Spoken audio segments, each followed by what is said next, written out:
a shop tour of Buffalo Car Care. Hi, I'm Yvan Lacroix, and this is the Detailer's Business Academy, where we strive to take you from detailer to entrepreneur. Now, Buffalo Car Care is a staple in Buffalo, New York. They've been around for about 12 years now, and they've evolved from a mobile service into a shop, actually 20-some shops. Buffalo Car Care is a very impressive organization. Let's take a look. And I'll flip the camera around so you don't have to look at me, but we'll see what they're doing. When we first walk in the door of Buffalo Car Care, we're greeted by Victoria. Great person. She loves what she does, and she knows what she's doing. That's the most important part of it. She's sort of the brains behind the operation. She keeps everybody functioning the way they should, keeps everything rolling the way it should be rolling. They got a beautiful waiting room for their customers with really interesting chairs. Nice look of them there. A little coffee bar and fridge for waters, things like that, so that they keep their customers happy. Nice windows into the shop, so the customers can see what's going on. They do a lot of services here, primarily PPF and ceramic coatings. As we walk through, we have Brad here doing some PPF on a brand new electric BMW. Doing a great job as always. Over here, we have other vehicles getting ready for ceramic coating and for PPF. I believe they've already done the PPF on this truck. Now they're just getting it ready for ceramic coating. Same thing with the BMW over there. Nice shop, ceramic floors, nice quiet environment. They have an acoustic tile ceiling to keep the noises down. We have a little Fiat over there that happens to be mine. They cleaned it for me, so very, very thankful for them. Over here, another BMW waiting. We got some Maseratis, maybe a Volvo back there, and a Jeep. So all sorts of different vehicles. It's not just for exotics. It's not just for the high-end vehicles. A few things I'd like to point out that we don't always see in detailing shops.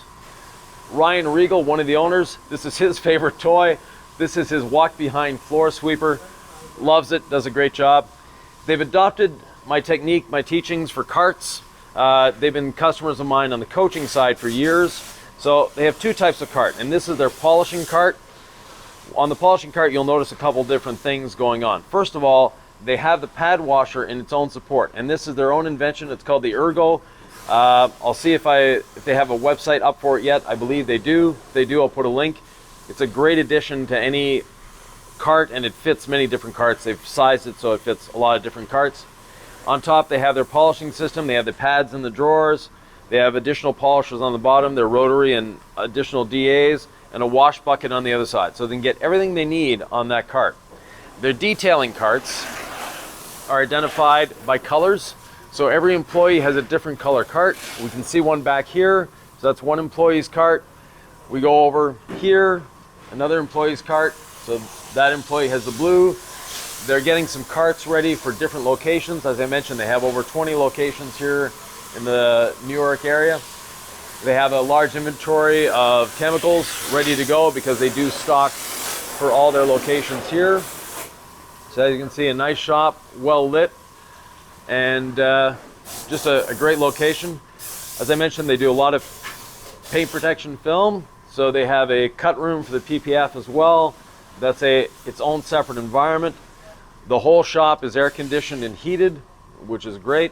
So this is the cut room for the PPF and the tint. So they're doing well with that. The next room is actually the owner's office. Two owners, Ryan Riegel and John Schmidt. They've been in the industry for a long time. This is their sort of the hub, how everything works. So they've got a lot of things going on in here. This is their office, and it occasionally doubles as a conference room, but it's more an office than a conference room. So they're doing a lot of things. Of course, they have all the security cameras up on the wall with the projector, so as they're sitting at their office, they can see what's happening with their employees. So this is Buffalo Car Care. So here I am with John Schmidt, Ryan Riegel from Buffalo Car Care. The premium shop in Buffalo, New York for all your detailing needs. Now, the Detailer's Business Academy, we're here to talk about business, and these guys really have it down. How long have you been in business? Since 2009. Since 2009. And how has your business evolved since then? We've gone from a 2-car shop to having 20 facilities, so grown quite a bit. Yeah, a lot. And those 20 facilities, are they retail shops? What are they? So we have one R&D center where we do customer work, and then we also have the remaining are inside of dealerships. Okay, excellent. And how are you finding the dealership work? Because, you know, detailers, they're always complaining about dealerships. There is so much dealership work available. It's ripe for the taking. Yeah, okay. In terms of business aspects, what's your biggest regret so far in business? Probably not scaling sooner. Okay, and yours? Yeah, much the same. I think that we didn't make a real business decision. We started off as detailers, so if you understand our background, we were very concerned with making paint perfect and delivering and going above and beyond for our customers to the point where it actually affected and clouded our judgment as far as growing our business and inevitably scaling. So we didn't act soon enough or focus on where the business is going. We were just worried about being busy every day. Okay. And what's the best thing you've done in business? Best thing we've done in business is surround ourselves with like-minded individuals and mentors that can guide us to where we want to be. Okay. So surrounding ourselves with good people. John, what's your probably our number one good thing that we've done would probably be learning to properly delegate tasks so that we could focus on the business and not in the business. Okay, so in other words, you fired yourselves as detailers, you hired yourselves as entrepreneurs. More or less, yes. Yeah, okay. Now, you've got a few other things working on. You've got the dealership side, you have the retail side, you also have a chemical side now. That's correct. So we decided to go a little bit vertical. We wanted to be able to control our destiny, so to speak, and come out with our own product line. What we found is that there are a lot of product lines with a lot of fluff and a lot of frill, in our constant quest to become more efficient, we decided to come out with a product line that exudes efficiency. Excellent. And what's it called? Detail Biotech. Detail Biotech? Yep. Is there a website yet? Detailbiotech.com. Okay, so you can check that out. And it's buffalocarcare.com? BCCdetailing.com. BCC Detailing, okay. Now, the other things that they do here are paint protection film? Correct. Yep, we're an expel shop, so we do Okay. expel paint protection film. Excellent. And, of course, coatings. Yes. Yeah, so the coating market, how has that changed from when you started to where you are now? So when we started, we were only coating probably 1 to 2 vehicles per month. Yeah. It was more an afterthought. The way we've transitioned through working with a marketing company and really focusing our sales process, we coat typically 3 to 5 cars a day currently, and growing. Yeah, and that's 3 to 5 cars in your retail or R&D location. Correct. That would be what a dealer or what a detailer would consider a proper coating. Yeah. So deconning, polishing, and Yeah. coating a car. And in the dealership world, how many cars are you coating per day? Quite a few. Yeah. So we coat about 1,000 cars a month. Okay, so a lot of volume there. Quite a few. Yeah. In the next 5 years, where is BCC going? So I see our company being a national liaison to the dealership market. I see us operating in hundreds of dealership rooftops, and then providing products, service, and solutions to dealerships as well. Now, you guys are business partners, obviously. Yes. Friends, sometimes. Most of the time. Yeah, most of the time. Yeah. What's the biggest challenge in having a business partner? There could be many challenges. If I speak to our personal experience, we met, the first day we met in the situation under which we met. We opened this business, day one. The first day I met John, we agreed to open up a business and we grew it from there. It turns out that in most aspects of John's life and my life, we strive for success any way possible. We're also very good complements. John succeeds in areas that I don't feel comfortable in, and vice versa. So I don't have truthfully, I don't have a difficulty having a partner. I consider it more of an advantage. Constant motivation, divvying up our day-to-day, and we find out what we'd like to make our experience more enjoyable throughout our growth. Right. So basically, you have each identified strengths.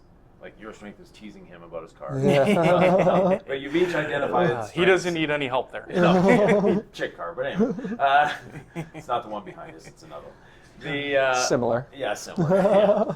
But basically, you've each identified what your role is in the business, and you're each running with your roles. You're not interfering with his portion. He's not interfering with yours, from what I can see. Correct. Yeah, we are in 100%. complete alignment. Yeah. And that's, like I said, I don't think that's a conflict or a challenge. It's a net positive. Yeah. So, Uh, for us. Now, employees, you have quite a few of them. Nearly 100, Right. just under. What are the challenges with employees? Challenges with employees would be consistency, but again, that's not really an employee issue. That's us issue in creating that consistency. I think in general, finding employees is probably the largest hurdle, but retaining employees has not really been a problem. Okay. So, and yes, their employee retention is great. I've been coming here for 5 or 6 years, and it's all the same people. So they don't have a problem with employee retention. One of the questions that gets asked all the time, and I know the two of you are well placed for answering this question, is how much do I charge for that? I'm sorry, what? How much do I charge for this? So it's a question we see all the time. How do you figure out your pricing? So pricing is going to be a multiple of finding all of your sunk costs and all your variable costs, and then determining how much you need to get paid, how much the business needs to get paid, and how much your again, sunk costs and fixed costs and variable costs are. Excellent. And if I add on that really quick, like I said before, we surround ourselves with a lot of our clients. They're business owners, principals, CEOs of certain companies. So when we get an opportunity to deliver their cars, we socialize, we develop a relationship, and we've decided that in our skill set, we will never be the cheapest. So regardless of what these costs are, we will always be the most expensive. Right. We became understanding that we can compete off of price, and that's one way of surviving, and the people at that end of the spectrum, I think, will always survive, but their lifespan might be short. If you're the most expensive, those tend to also be the individuals that survive long term. I feel everyone in the middle, it just kind of gets lost in translation. Right. So we will always be the most expensive because the value we bring is if there's a problem, we're here to support you. If I'm not here and John's not here because we're off growing the company, there's individuals who have been here who need to get paid and need to be recognized so that they develop that relationship with the customer. We're here to support them in any capacity after the coding, not just the coding. Right. So, excellent. And in the future, you mentioned 100 and some locations, but on a personal growth level, where are you guys going? Yeah, so personal growth starts with us being able to detach ourselves a little bit from the day-to-day. So once we can dedicate some time, we elect to, as I mentioned before, surround ourselves with other like-minded individuals, whether that's 20 groups, personal growth groups. Me personally, I read a lot of content. I know John, for instance, likes to, whenever we go on our long road trips to these dealer groups across our state, he likes to do ebooks. I personally like to read. It brings a lot of different perspective to what we're doing. A lot of our coaching and some of the best advice we've ever received about business comes from not detail-focused individuals. Right. So. Yeah. And what book are you reading now? My newest book that I got a week ago is called Laws of Success by Napoleon Hill. It's the 1925 edition, not the 1928 edition, which is re-edited. And essentially, it's Napoleon Hill is an author back in the early 1900s, surrounded himself with the 500 most successful people in the world, and kind of reported their success. It took him about 25 years to write the book, and Okay. so it was a lot of good information. Excellent. And you, John, what are you reading or listening to these days? So one of my favorites that I've listened to a number of times, honestly probably over 20 times, is the book Sell or Be Sold by Grant Cardone. Okay. For some reason that book motivates me quite a bit. And you get something new out of it every single time. Sure. There's the latter half of the book is focused all on selling and closing techniques. Yeah. And every single time I listen to the book, I get something different out of it. Yeah. Excellent. Definitely a good motivational book. And as a business owner, what's your biggest weakness? Time. It's time. So from a personal aspect, we've devoted a lot of our earlier years to the business, Yeah. working these 16, 18-hour days consecutively, 7 days a week. So that's the biggest challenge for us, is to step away, get the right people in place so that everything, get to that next plateau, and then make that a new launching point. So time is important. And what's your biggest challenge? I would say delegation. Obviously, I don't want to call the business our baby, but we've worked at it so hard that it's almost like the first day I sent my daughter to school, right? Yeah. So you're like, hey, well, I've seen you 24 hours a day. You've never relied on someone else, right, to survive. So, having someone else take care of the business that you put 20 hours a day for 10 years into. I think that's the biggest challenge, but it's also the biggest reward when when you get to that point. Right.